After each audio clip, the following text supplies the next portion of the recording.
You know, everything I went through really made me realize just how powerful the human mind is when it's placed in a quiet environment. It's like we can reassess our abilities better when we calm our surroundings. Let me tell you, I found myself in the worst shape of my life. Imagine running with 30 more miles ahead of you. The pain was overwhelming. So I started breaking it down into manageable chunks, like, a cake. You can't eat it all at once, you gotta take those bites, right? Haha, yeah. So it's like when you're really hungry and you see this giant pizza, you don't just shove the whole thing in your mouth, do you? You piece it out. That's, fascinating. What about hydration? Did you drink like a gallon of water or what? Exactly. Hydration was key. I focused on electrolytes too.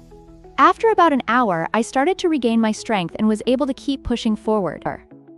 But then, as I was going around the track at a slow pace, a crew member told me I was falling behind schedule. That's when a light bulb went off for me. I realized that when your mind is set not to quit, it merges with your body and spirit in a powerful way. Whoa, that sounds almost mystical. So is it like a you versus you thing? Did you feel a different energy or something like that? Like a superhero moment or? Totally. It felt like I unlocked a new level of performance that I thought was impossible. In the end, I ran 101 miles in under 19 hours. That's a pivotal moment that taught me about the impulse to quit. Huh. So you're telling me most people throw in the towel way too early? That's wild.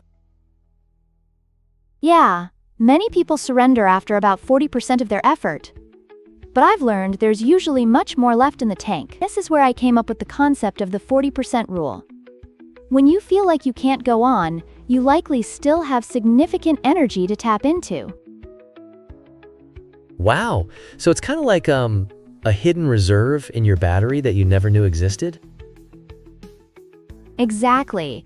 Embracing that obsession for pushing limits has led me to greater accomplishments, not only in sports but in life overall. Think of it like a car. When the governor is removed, it can exceed its limitations. Wow, I never thought of that.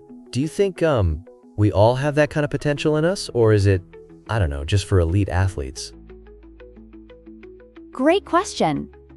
Our mental barriers are definitely harder to dismantle than physical ones, but doing so can reveal our true capabilities. It requires consistent effort and an open mindset.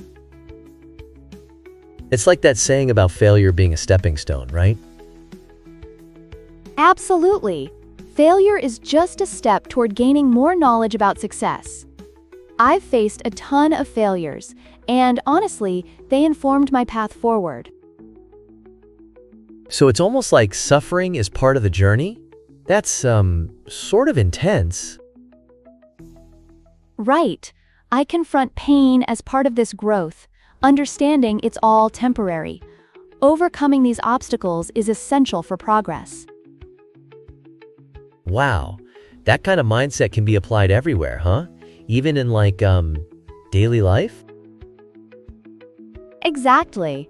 Finding a way to push forward despite challenges really allows us to tap into a deeper resource of self-confidence. It's crucial to manage our thoughts and realize we aren't as drained as we feel. Each decision we make during tough moments shapes our identities and paths moving forward. So it's like mental resilience is the name of the game, huh? Just a constant battle against complacency? That's some deep stuff. Absolutely. It's like building a muscle. The more you practice resilience, the stronger it gets. That's, a solid analogy. So what do you think is the first step for someone, like, starting their journey into this mindset?